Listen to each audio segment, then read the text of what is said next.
At 1 o'clock in the morning, my daughter collapsed at my doorstep. Her eyes were bruised and her lips were split.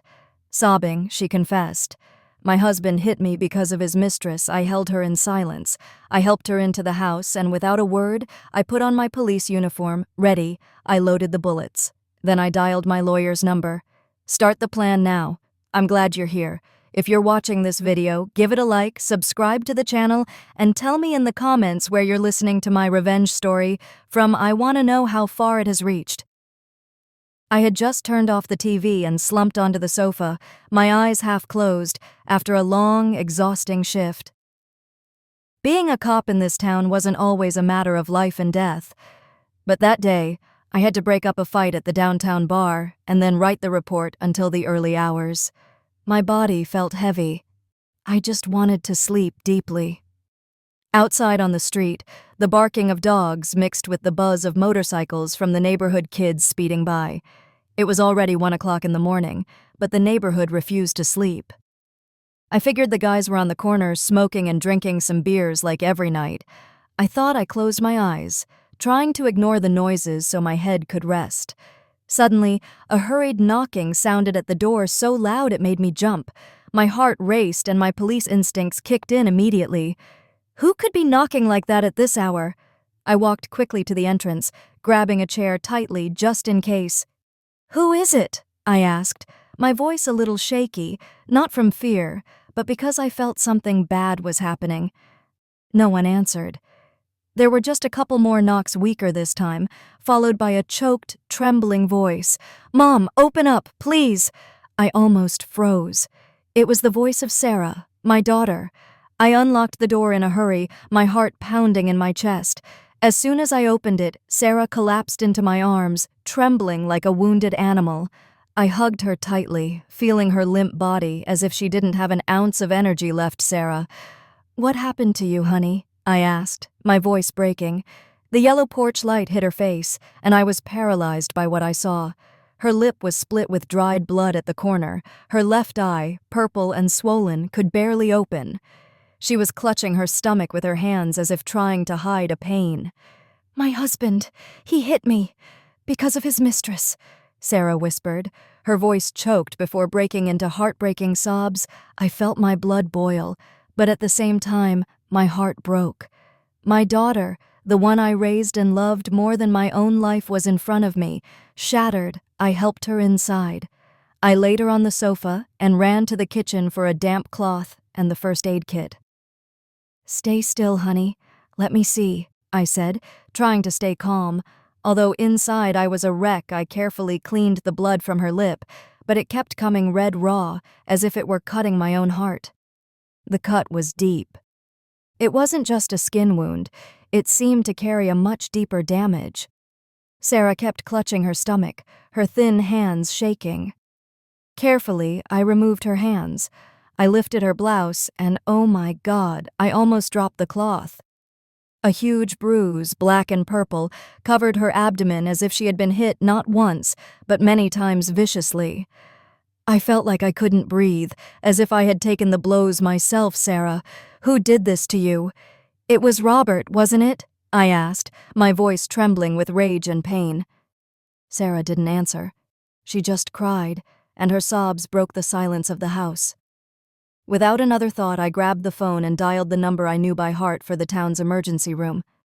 "Dr. Figueroa, please get ready. I'm bringing my daughter over," I said, hurrying. My car was in the shop getting the brakes fixed, so I called a taxi. While we waited, I sat next to Sarah. I covered her with a blanket so she wouldn't be cold. Her cell phone, which she had left on the table, wouldn't stop lighting up. Out of the corner of my eye, I saw 7 missed calls from Robert and some messages that appeared on the lock screen. "Open your mouth if you want to lose everything." I felt the blood rush to my head. I reached out to grab the phone. I wanted to see more, to know what else he had done to her, but Sarah, though weak, snatched it from me in a panic. "Mom, don't look. It's nothing." She looked at me with eyes full of fear, as if just touching that phone would make everything fall apart. I didn't press her. I just squeezed her hand to calm her down. "I'm here, honey. Nothing is going to happen to you." But inside I knew this had already gone too far. When the taxi arrived, I helped Sarah get in, supporting her with one arm while clumsily carrying a bag with the other. On the way to the hospital, Sarah was hunched over her head, resting on my shoulder, repeating over and over, "Forgive me, Mom. I didn't want to bother you at this hour, but I couldn't take it anymore. I had to run here."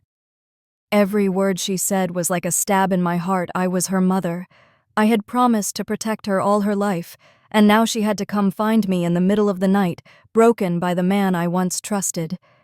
The taxi stopped in front of the hospital where the cold white light of a neon sign illuminated the words "emergency room." I helped Sarah get out my daughter, who could barely stand. Her body was still shaking, and she was clutching her stomach, as if holding on to her last bit of strength. I squeezed her hand, trying to hide how my own heart was racing. "I'm here." "Don't be afraid," I whispered, though I was terrified too. Dr. Leticia Figueroa, who was on duty, was already waiting for us at the door. She looked at Sarah, then at me with a worried expression, but said nothing. She just motioned for a nurse to take my daughter to an examination room. I followed my feet, feeling as heavy as lead. When the nurse took off Sarah's thin jacket, I almost gasped. Besides the bruises on her face, her shoulders and wrists were covered in marks of cruelty, purple and reddish bruises, like silent accusations.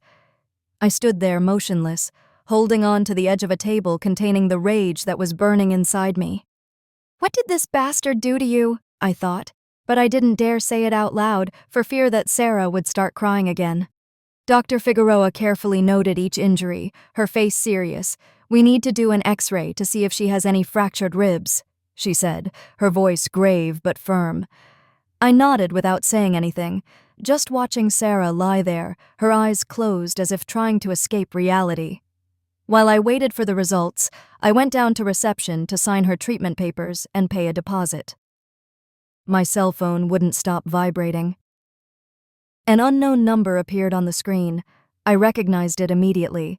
If someone was calling at this hour, right after Sarah arrived at my house, it could only be Robert. Rage surged through me, and I hung up without even answering. He didn't deserve to talk to me, not after what he had done.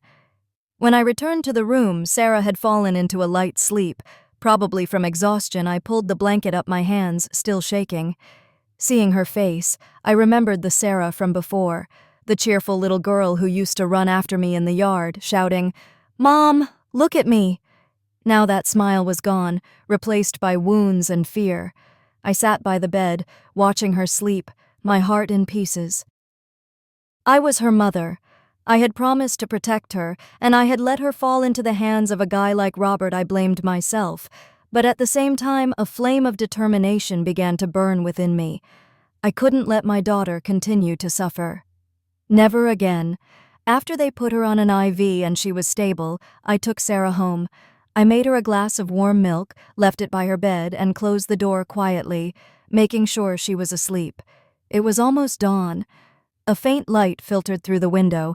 I went out to the porch to tidy up a bit, and I saw Miss Camila, the neighbor, across the street, sweeping her yard. When she saw me, she hurried over. Her voice rushed. "Did something happen at your house last night, Elizabeth?" I heard knocking on the door and some crying. I sighed and briefly told her that Sarah had been beaten by her husband, that he had kicked her out of the house, and she had to take refuge here in the middle of the night. Ms. Camila gritted her teeth, her eyes flashing. "How dare he treat his wife like that? That man has no shame." I nodded, saying no more, but I felt I had an ally. Suddenly, I remembered that Ms. Camila had a camera at her entrance. "Hey, Miss Camilla, could your camera have recorded anything last night?" I asked. She nodded immediately, opened the app on her phone, and showed me the video. I recorded the scene on my phone of Sarah at my door, knocking desperately, her faint cries echoing in the night. Seeing that image made my heart ache all over again, but at the same time, I knew it would be a key piece of evidence. I took Miss Camilla's hand and thanked her from the bottom of my soul. She just patted my hand and said firmly, "Don't forget to get justice for that girl. I trust you can do it." I went into my bedroom, opened the closet, and looked at my police uniform hanging impeccably, the blue shirt, the khaki pants, the belt, and the gun holster. Everything seemed to be waiting for me. I took each piece, feeling the rough fabric under my fingers. In silence, I changed, buttoning each button, adjusting the belt. Each movement was like an oath. I was not only Sarah's mother, I was also a police officer, and I would use everything I had to protect her. When I finished, I picked up the phone and dialed James Ellison, the family lawyer. His voice sounded sleepy on the other end. "Hello?" I was brief, James. "Start the plan right now." He was silent for a moment and then asked, "Elizabeth, are you sure?" I answered without a second of hesitation. "Completely. Get ready." I hung up and went to the living room. I took my digital camera out of a drawer. I approached the bed where Sarah was sleeping, carefully removed the blanket, and started photographing each of her injuries: the split lip, the bruised eye, the bruise on her stomach. Every time the flash went off, I felt I was not only documenting the physical wounds, but also the deep damage to her soul. When I finished, I sat at the dining room table and spread out all the papers and the USB drive with the video from Miss Camilla's house. I connected the drive to my laptop and carefully backed everything up. Sitting there watching the screen light up, I knew that from that moment on, there was no turning back. I had entered a war not just for Sarah, but for the justice I had sworn to uphold. By the time I finished backing up the video from Miss Camilla's camera, the clock read 8 in the morning. Sarah was still fast asleep in bed, her face swollen and her lips dry and cracked as if she couldn't escape the pain. Even in her dreams, I quietly went into the kitchen and made a bowl of chicken soup. The smell of onion and herbs filled the air. I brought the tray to her bed and woke her up gently. She opened her eyes, her gaze tired, and was surprised to see me there dressed in my police uniform. "Mom?" she murmured, then shook her head. "I'm not hungry."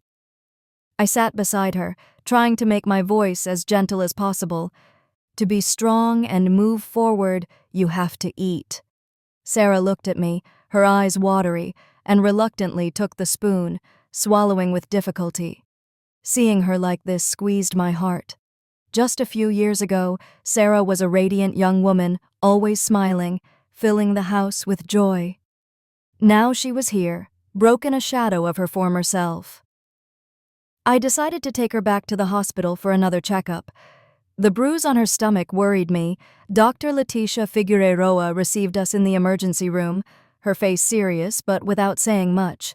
She ordered a CT scan to make sure there was no internal bleeding.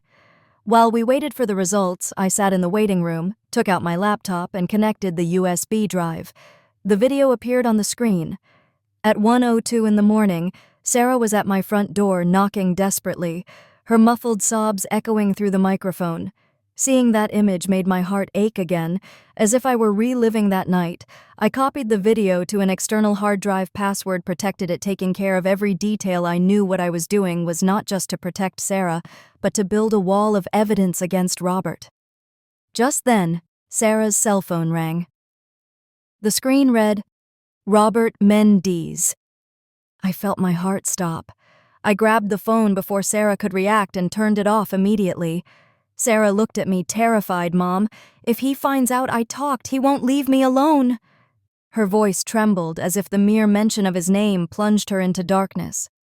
I squeezed her hand tightly, trying to calm her. "I'm here, sweetheart.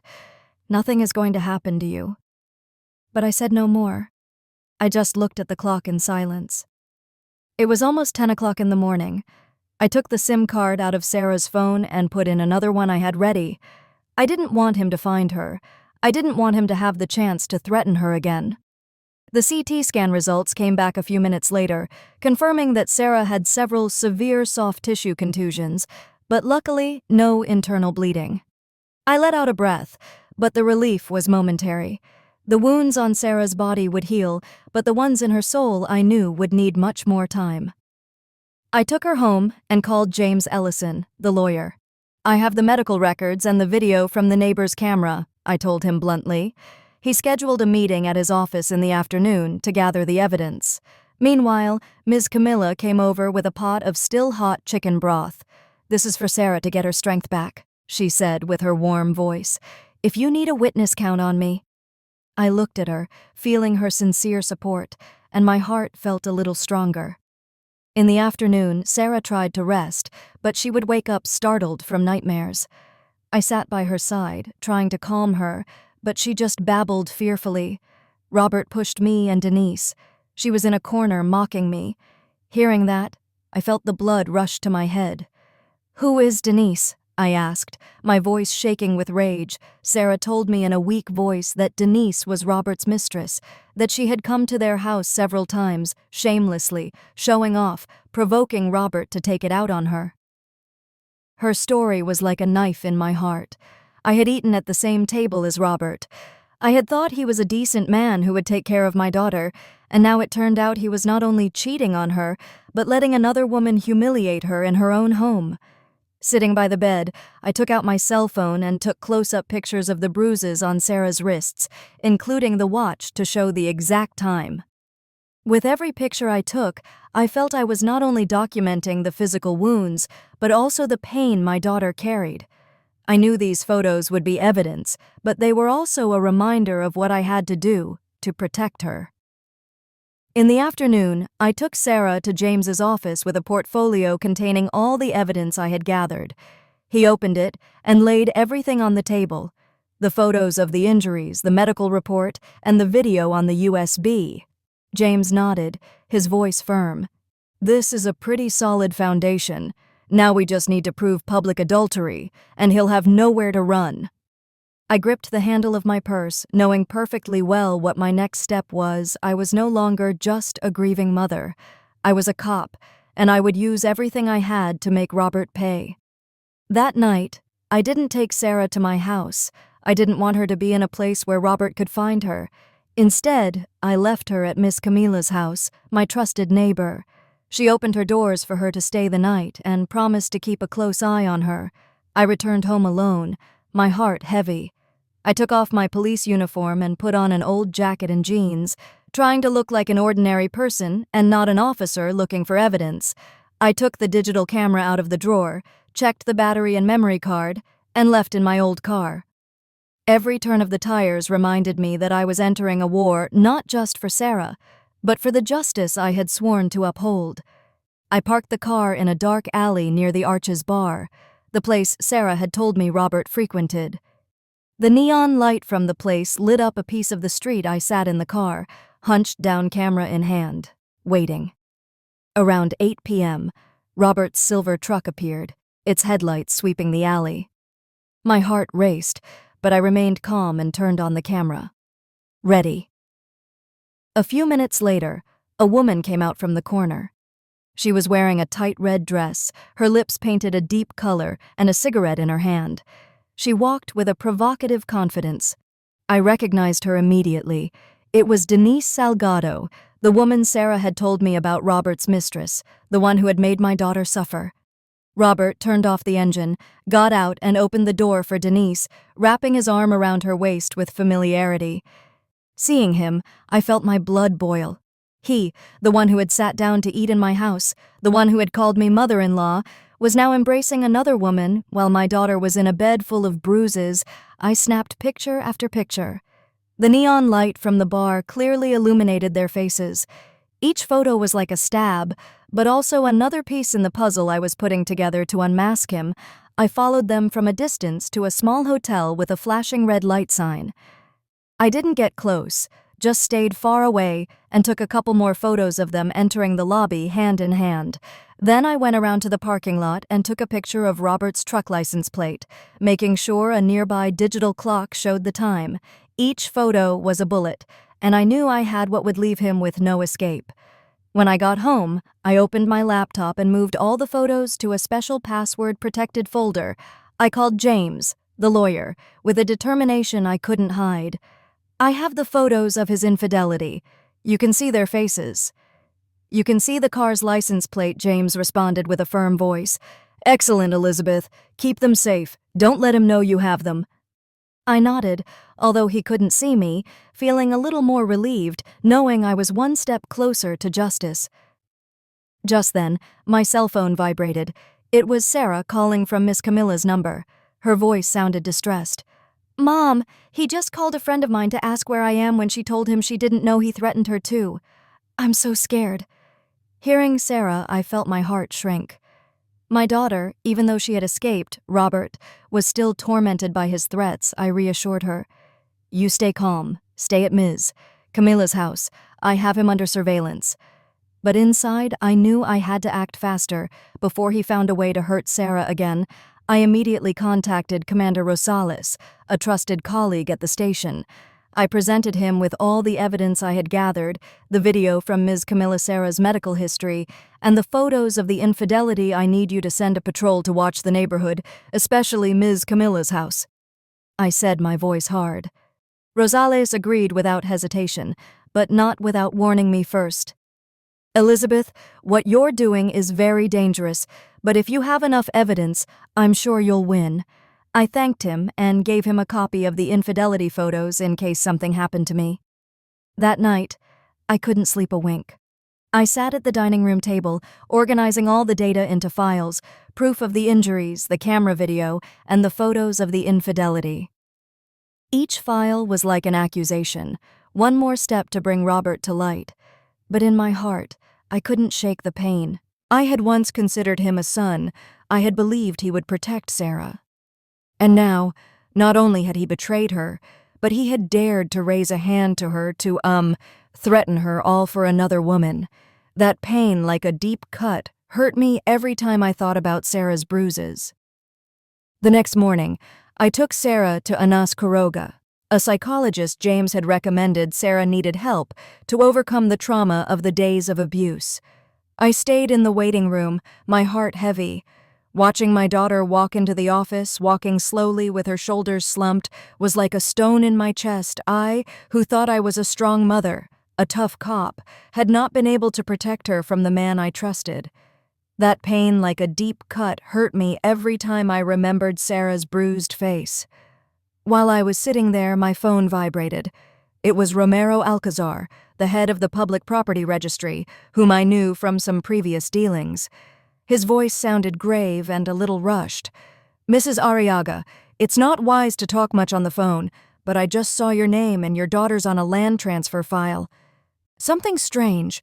If you have time, you should come by. I frowned, not understanding what he was talking about.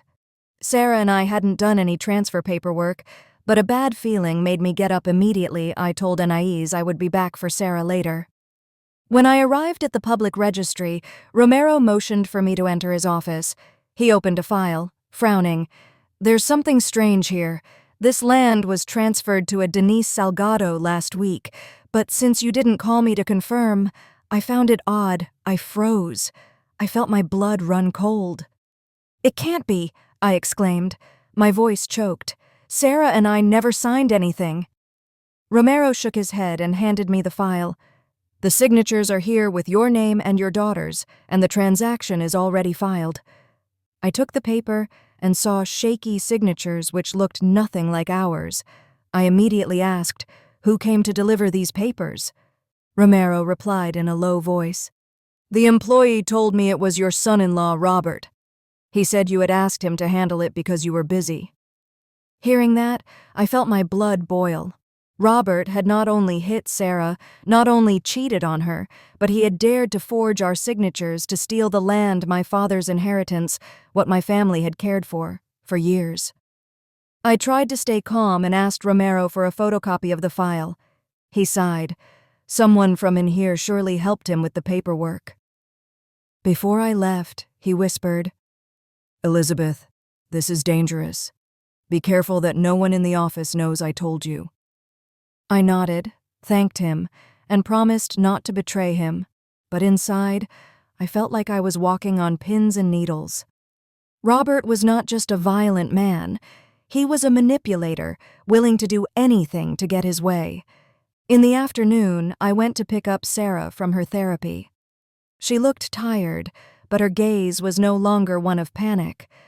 I took her directly to Lawyer James's office with the photocopy of the forged papers. James reviewed them carefully, tapping the table with his fingers, and said firmly, This is the final nail in the coffin. Now we also have proof of fraud, enough for him to have no escape. Sarah, sitting next to me, listened in silence, but her eyes filled with tears. "Mom, he dared to forge the signatures to steal Grandpa's land," she said with a trembling voice, both pained and indignant. I took her hand and squeezed it, trying to give her some strength. But I was also fighting my own pain. That land was not just a property, it was a memory. It was my father's sweat, something our family had cared for generations, and Robert had dared to trample all over it just for his ambition and his betrayal. That night, I met with Commander Rosales and gave him the copy of the fake papers. He nodded, his gaze serious. "Your evidence is very solid, I assure you. He won't get away." I thanked him, but I still had a weight on my heart. When I got home, I locked all the documents in the small safe in my bedroom.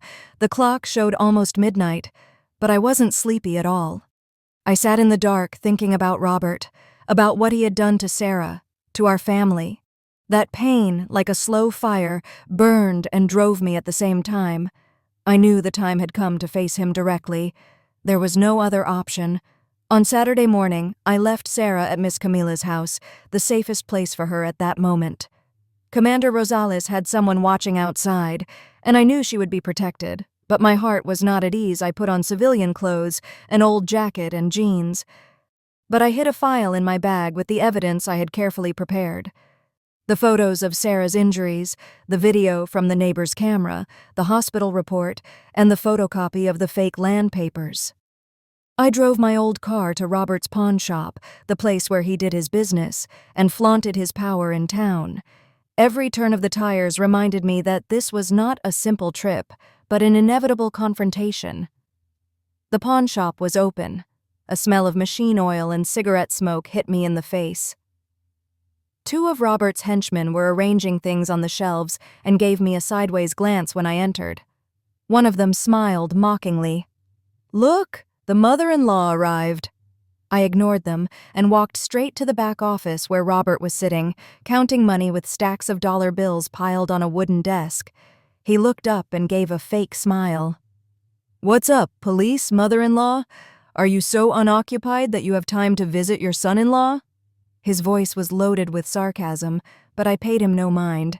I hadn't come to argue or chat. I put the file on this desk. Each page was like an accusation.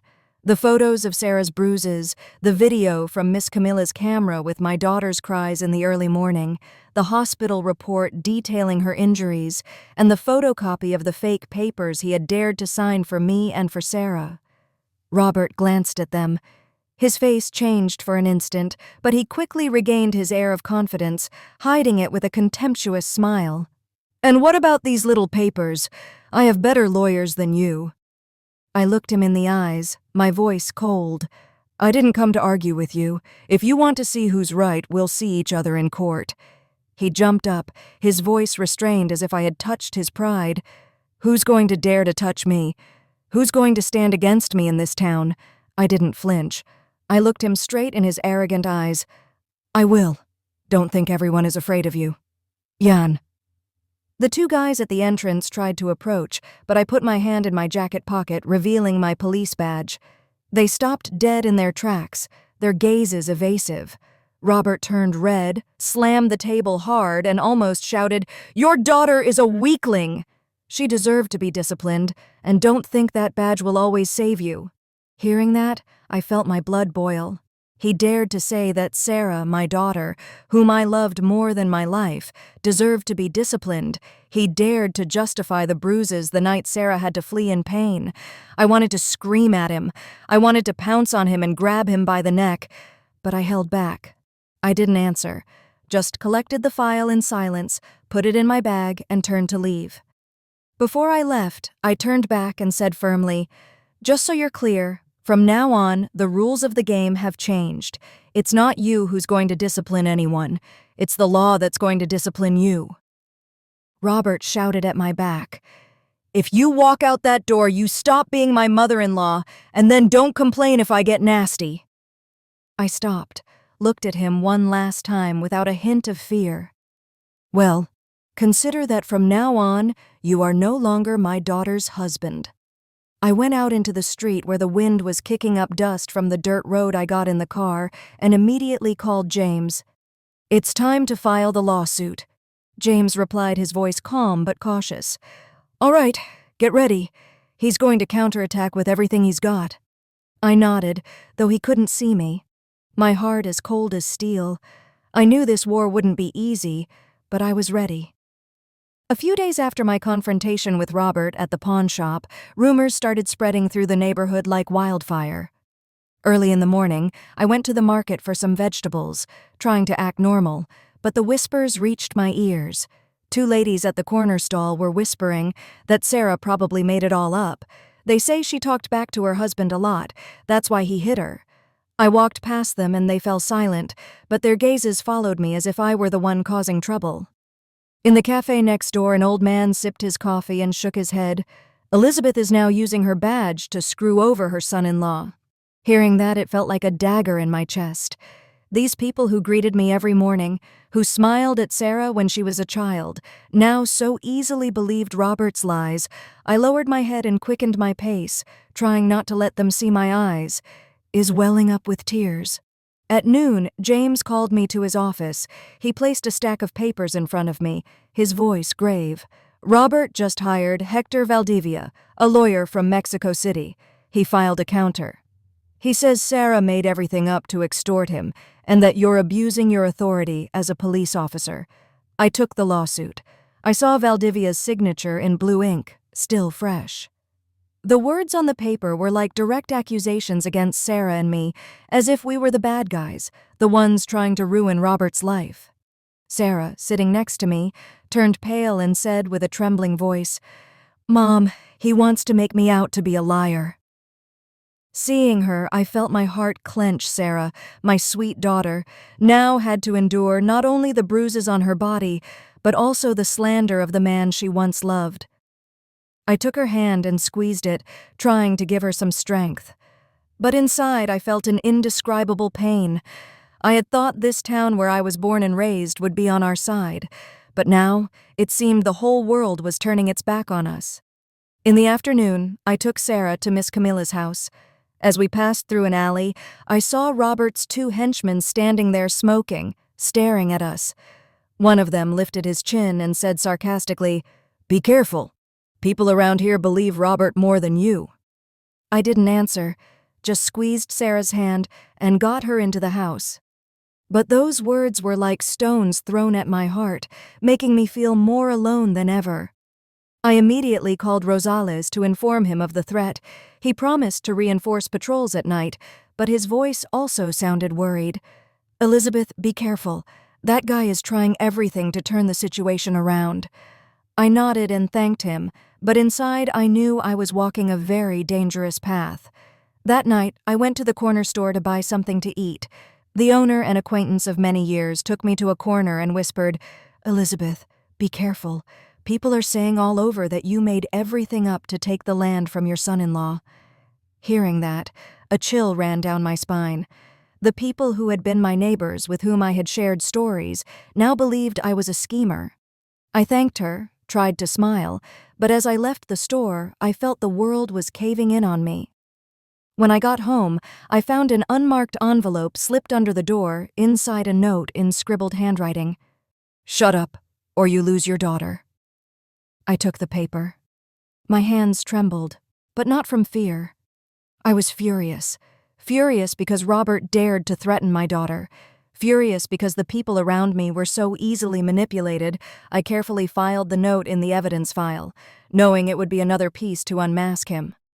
Late at night, I had an emergency meeting with James at his office. He saw the threatening note and nodded slightly. "Good. The dirtier he plays, the more he tangles himself up. But public opinion is on his side. We need a strong blow to change things, and the only one who can do that is Denise." Hearing James mention Denise, I felt a small light of hope ignite in the darkness. Denise, Robert's mistress, could be the key to turning the situation around. But at the same time, I knew bringing her to our side wouldn't be easy. I stood there in the dim light of the office, thinking about Sarah, about the bruises on her body, about the lies that were suffocating us. That pain, like a slow fire, burned and drove me at the same time. I was not going to let Robert win. I was not going to let his lies hide the truth. The day after the tense confrontation at the pawn shop, I found out that Denise used to frequent a small bar at the end of Hidalgo Street. I knew it was my chance to change the course of the game, to turn the tables on the hand Robert thought he had won. I put on a baggy jacket and a cap, trying to go unnoticed. When I entered the place, ranchera music was blasting. Cigarette smoke hung in the air, and the smell of beer and tequila mixed in the atmosphere. I chose a table in a dark corner, sat down, and kept my eyes on the door. I didn't want to be recognized. I didn't want any of Robert's people to see me before I could talk to Denise. Around 10 at night, she appeared, in a short, tight dress, her lips painted a deep red, and a cocktail in her hand. She walked with a confidence that seemed forced. I looked at her and felt a mix of anger and pity. This was the woman who had contributed to my daughter's suffering, but at the same time, I knew she was also just a pawn in Robert's game. I took a deep breath, got up, and sat across from her. Denise raised an eyebrow, her voice defensive. "And who are you?" I didn't answer right away, just placed an envelope on the table in silence. Inside was a copy of the fake land papers Robert had schemed, along with a bank statement for Denise, full of accumulated debts and the risk of foreclosure. I looked her in the eyes and said sharply, "I'm Robert's mother-in-law. If you stay on his side, you'll go down with him, but if you cooperate, you'll save yourself." Denise let out a mocking laugh, but it vanished from her face as soon as she opened the envelope and saw the papers. She turned pale. Her gaze faltered as she saw the forged signature on the transfer and the red numbers of her debts. I continued in a cold but firm voice. "The police commander already knows everything. As soon as the trial starts, you'll be called to testify for fraud, and you could even face a serious sentence. Is that what you want?" Denise was quiet for a long time. The hand holding her cocktail was trembling. She downed her drink in one gulp as if to give herself courage, and then said in a shaky voice, "Robert promised me he'd give me a share of the land. He said everything would be fine, that I would have it all. But now I understand he just used me." Hearing her, I felt a bit of pity. Denise, though misguided, was another victim of Robert's manipulation. But I didn't let my emotions get the best of me. I looked at her intently. "You have one last chance to get out of this clean. Tell the truth at the trial, I will take that into account." Just then, the bar door swung open and Robert's 2 henchmen walked in. They looked around and their eyes locked on me sitting with Denise. They approached with unfriendly faces. Without hesitation, I took my police badge out of my pocket and placed it on the table. "Want to try something? Go ahead." The dim light of the place shone on the badge, and the 2 guys stopped slowly backing towards the door, their eyes still full of hatred. Denise was breathing heavily, pale as a sheet clinging to the edge of the table. I looked at her and said in a grave but determined voice, "See, Robert can't protect you. He's only going to drag you down with him." Denise bit her lip. Her eyes were torn between fear and determination. Finally, she nodded. "Okay, I'll testify, but you have to promise me I'll be safe." I didn't promise much. I just nodded. "If you do the right thing, I'll do everything I can." Dang. I immediately called Rosales, told him the situation, and asked him to get a secure apartment on the outskirts for Denise to hide in leaving the bar. I walked down the cold, dark street, the wind making me shiver. But inside I felt a great relief. I knew the battle had turned. Robert had just lost his most important piece. The morning of the trial, I woke up at 5 when the sky was still dark. I went to the kitchen and made a light chicken broth. The gentle aroma seemed to want to calm the tension that filled the house. I brought the tray to the bed where Sarah was still sleeping. Seeing her there, her face still a little swollen and her lips dry, squeezed my heart. I woke her gently, whispering, "Eat something, honey, so you'll have strength." Sarah opened her eyes, her gaze tired, but she nodded and sat up slowly. I helped her put on a long, light blue dress and put a thin scarf around her neck to cover the bruise that was still visible. I fixed her hair and said softly, "You don't have to hang your head anymore." Sarah looked at me, her eyes watery, but she didn't say anything, just took my hand as if it were the only way to feel safe. Outside the house, Commander Rosales was already waiting for us with a patrol car.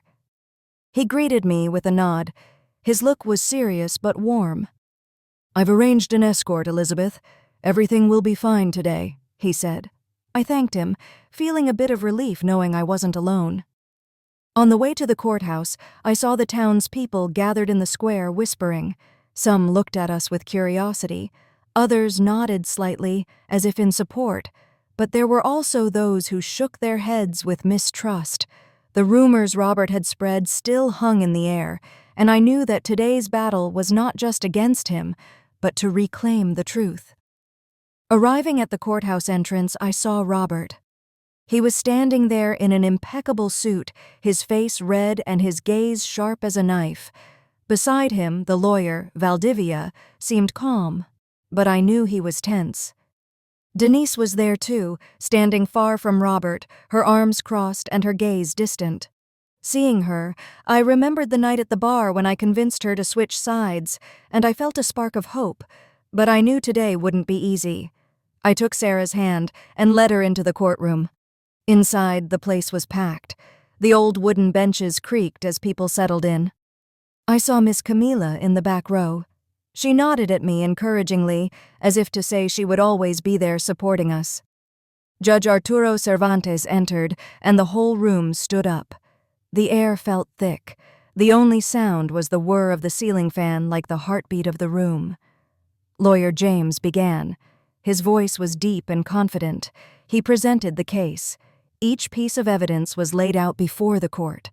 The photos of Sarah's injuries, Dr. Figueroa's report detailing the lesions, the video from Ms. Camila's camera that recorded Sarah's cries in the early morning, and the copy of the forged land papers that Romero Alcazar had provided us. When James projected the video on the screen, Sarah's knocks on the door and her faint sobs filled the room. I heard murmurs among the people. Some were wiping their eyes. I looked at Sarah beside me. Her hands were shaking and her head was bowed. I put a hand on her shoulder and squeezed it gently, as if to tell her I was still there. That I would always be there, Lawyer Valdivia rose to rebut. His voice was sharp. Sarah invented everything to extort my client. Elizabeth Arriga abused her authority as a police officer to coerce and slander.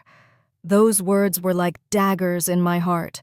I wanted to jump up to scream that he was lying, that Sarah's bruises were not an invention, but James signaled for me to calm down. He presented Robert's threatening messages, which were clearly visible on the big screen. "Shut up if you don't want to be replaced." The room fell silent. Sarah bowed her head. Her hands trembled more violently, and I knew she was remembering the month she lived in fear. I squeezed her shoulder, trying to give her some of my strength. Then, it was Denise's turn. She took the stand, trembling her gaze, hesitant. "Robert promised to give me a share of the land," she said, her voice shaky but clear. "He pressured me to accept the transfer papers, saying everything was arranged, but the truth is, he forged his wife's signature to steal the land from her." Robert jumped up, shouting, "You betrayed me!" The court guards had to force him to sit down while Judge Cervantes said sternly, "Order or I will have you removed from the courtroom." Denise bowed her head but continued to testify. Each word was like a hammer shattering Robert's lies. Seeing her, I felt a little relief, but I couldn't help the pain in my heart. Denise had been part of Sarah's suffering, but now she had chosen to be on the side of the truth. When it was my turn, I took the stand and swore before the court. I looked directly at the people, my voice firm. "I am a police officer, but today I am here as a mother. I will not allow anyone, not even my son-in-law, to destroy my daughter and mock the law." I pointed at Robert without a trace of fear in my eyes. "That man is not a husband. He is not a father. He is just an abuser and a liar." The whole room murmured. Some of the people who had believed in Robert looked at each other confused.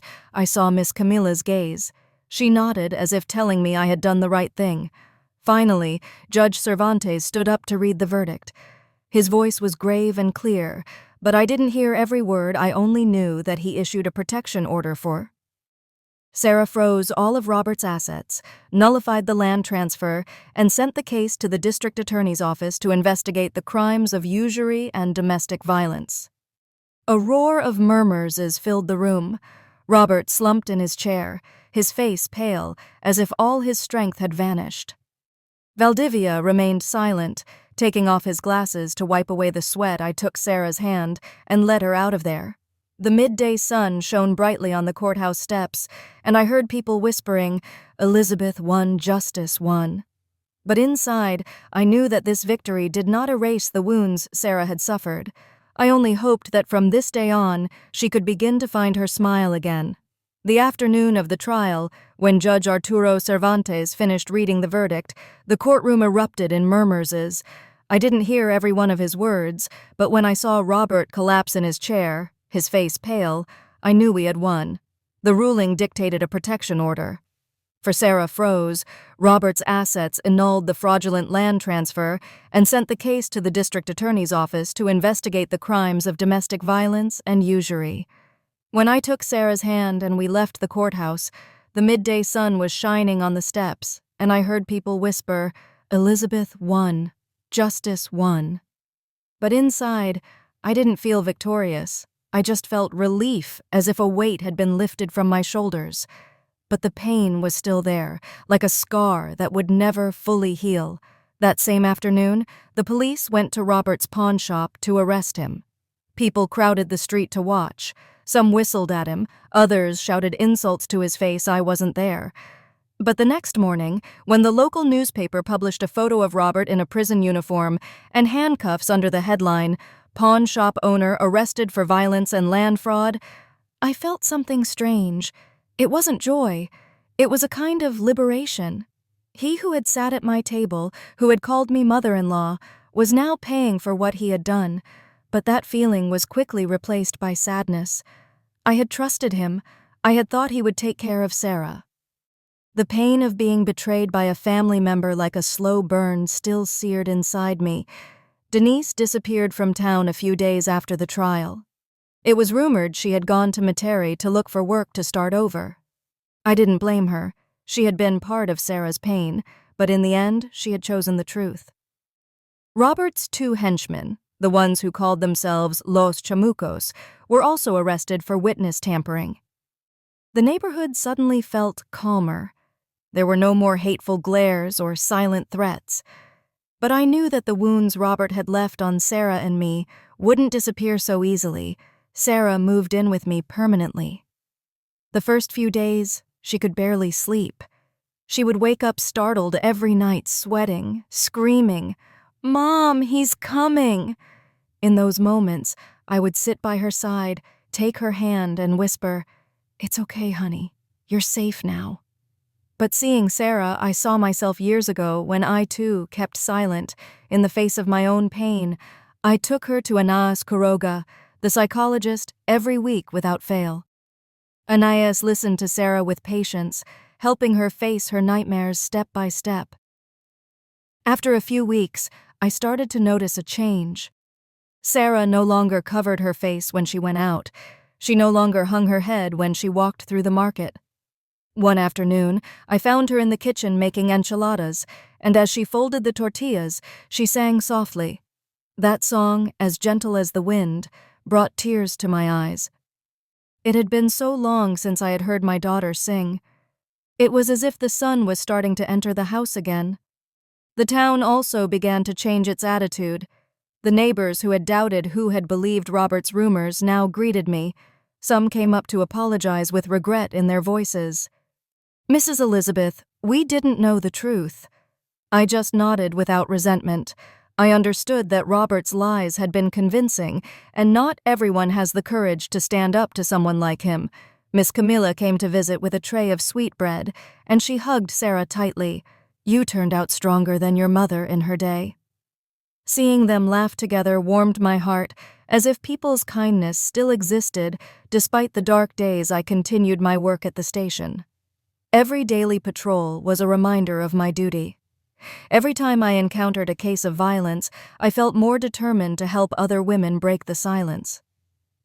Once I found a young girl crying outside the station, her eyes red, clutching her purse. I sat next to her and said in a soft voice, "You're not alone. My mother lived it. My daughter lived it, and I too stayed silent once. But today, I know that silence only feeds the monster." The girl looked at me. The tears were still streaming, but there was a new glint in her eyes. I knew I couldn't erase her pain, but at least I could show her that someone was willing to listen. A few months later, Sarah felt strong enough to go back to work. She got a job in an accounting office in the town center. That night, she came home late, opening the door with a radiant smile. "Mom, I got the job." I stood up and hugged her with all my might, and we both cried. They weren't tears of pain, but of joy, of liberation. Seeing Sarah there, smiling like the sun, reminded me of the little girl who used to run after me in the yard, shouting, "Mom, look at me!" I knew the wounds in her heart were still there, but she was learning to move on to find herself again. That night, I sat on the porch. The wind was blowing coolly. I remembered the night Sarah collapsed at my door, her face covered in bruises, telling me in a trembling voice what Robert had done to her. I remembered the months of struggle, the sleepless nights, the moments I thought I would break under the lies and mistrust of the entire town. But then I looked at Sarah's smile today and I thought, justice is sometimes slow, but when it comes, it can give you back your breath, your laughter, and even your future. I took a sip of my coffee. It was cold now, but I felt a peace in my heart that I hadn't felt in a long time. Sarah had come back, and I thought I carried the scars of the past, had found a reason to keep fighting, not just for my daughter, but for all the women who need someone to stand up for them. The story we tell is fictional, but it is based on some real events. The names and places have been changed to protect the identities of those involved. We don't tell this to judge, but in the hope that someone will listen and stop to think. How many mothers are suffering in silence inside their own homes? I'm genuinely curious. If it were you in my place, what would you do? Would you choose to be silent to keep the peace, or would you dare to face it all to get your voice back? I want to know what you think, because every story is a candle that can light someone else's path. God always blesses, and I firmly believe that courage leads us to better days. Meanwhile, on the end screen, I leave you with two of the channel's most beloved stories. I assure you they will surprise you. Thank you for staying until the end.